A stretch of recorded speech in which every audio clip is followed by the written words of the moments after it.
Okay, good morning mga anak. So, dapat this Friday ko to i-discuss. Okay, ito ay kasali sa exams. So,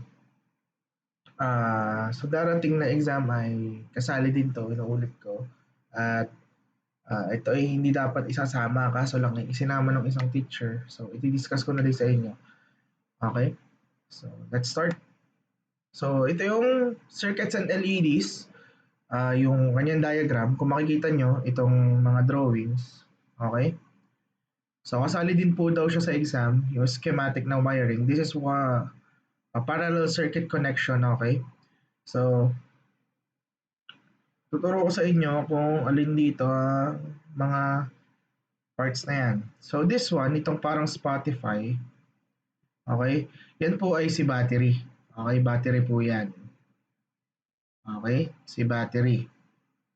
And this one, itong parang kuryente na nanginginig, okay, ay resistor. Resistor po yan. Okay, at ito namang baliktad na triangle na may na may arrows are what we call LED. Okay po. So gagawa po kayo ng gantong diagram sa exam. Okay? So another one, okay, is kung makikita nyo nandito pa rin si LED, okay, si resistor, at saka si battery. Okay, ano naman po ito, sir? So, ito i-discuss ko din sa inyo. Ito po ay si switch. Okay? So, dalawa ang gagawin nyo. It's either switch or parallel. Kung anong makikita nyo sa exam. Okay? So, kasali po ito sa exam. Katandaan po, ito po si battery, si Spotify, battery, ito si resistor, yung parang kuryente, at ito naman si LED. Okay? Ayan. So, as I tell you, ito po ang kanyang symbol sa diagram na gagamitin ninyo. Okay? So, punta naman tayo dito sa medyo complicated pero common sense lang kailangan natin dito. Saan ba tayo tinatawag na 7-segment display? Okay? Or SSD. Okay? So, si 7-segment display ay ginagamit sa mga orasan. Okay?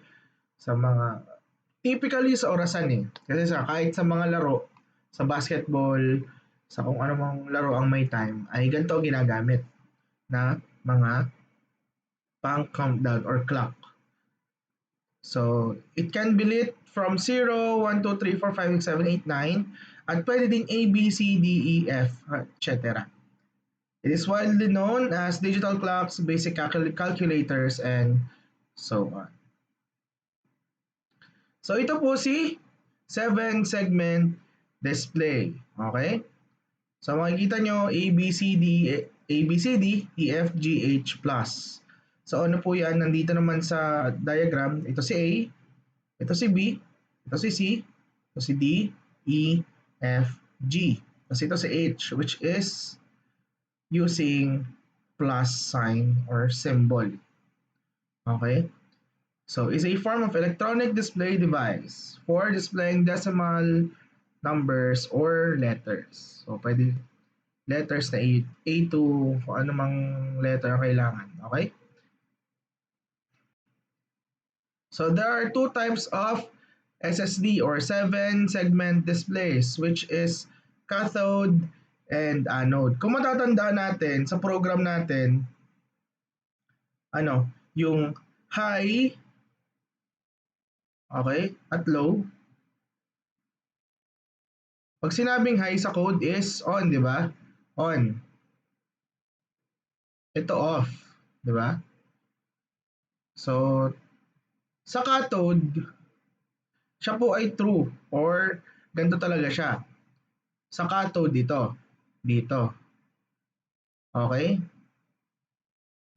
Sa cathode. Pero dito sa anode, baliktad na siya. Okay? Pag sinabing high sa anode is siya ay off. Okay? Off siya. Tapos sa low, okay, siya naman ay on. Okay? Yan naman po ang kay node at yun yung pagkakaiba niya. So sa ating gagamitin sa mga darating na araw after the exam, ay meron tayong gagamitin ganito na 7 segment displays. Okay, hanapin namin kung ano ang kanyang category, kung siya ba ay cathode or anode. Okay, para alam natin kung alin ang buhay at patay. Okay? So, 'di ba alam na natin may LED. Okay, may LED na tayo. The questions, paano natin siya ikokorte yung number dun sa ating LED display or segment displays or SSD. So, ating gawin, So, gawin natin example, si number 1. Pag sinabi kasing, okay, first of all, pag sinabing number 0, ang ibig sabihin niyan ay si turned on yung lights. Pag sinabi namang 1, this one ay lights off. Okay? So, tingnan natin si number 1. Okay? So, siya ay alphabetically arranged pa rin. A, B, C, D, E, F, G. Okay? So, bakit dito si 1? Okay, solve natin. So, si number 1, yung A is turned on. So, may ilaw. So, 0 din si letter B. Okay? 0. Si C ay turned on din. 0 eh. Ito 0. O si D, this one, D is turned on din. Si E, this one, ito ay turned on din. Si F, yung itong pangalawang panghuli sa 0 ay turned on. Tapos si G ay turned off. So wala siyang ilaw. Okay? So anong korte yan? 'Di ba number 0? Yan, 'di ba? Oh. Connect natin. Okay? 0 siya, 'di ba? 0, number 0. Okay? Papunta naman tayo kay number 2. Erasein lang natin 'to. Gawin natin sample.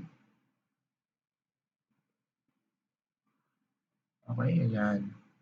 So, punta naman tayo kay number 2. So, si number 2, A is on. Okay, on.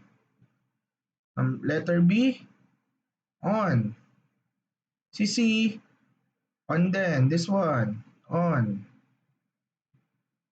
D, on. So, on yan. Si E, off. So, wala tayong nalagay na guhit dito. Si F, on. And si last one, si G, this one is on. Anong number ngayon yan?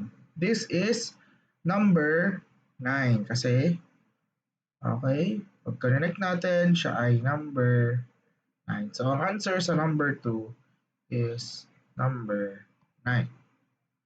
Okay? So, hanggang dito po ang ating exam. So kung nalilito kayo, ulit-ulitin nyo lang tong video. So, thank you mga anak. So, sa libro, meron ding sasagutan. Yung lesson 1 at 2 sa books nyo. Sa lesson 19 din or session 19. Okay?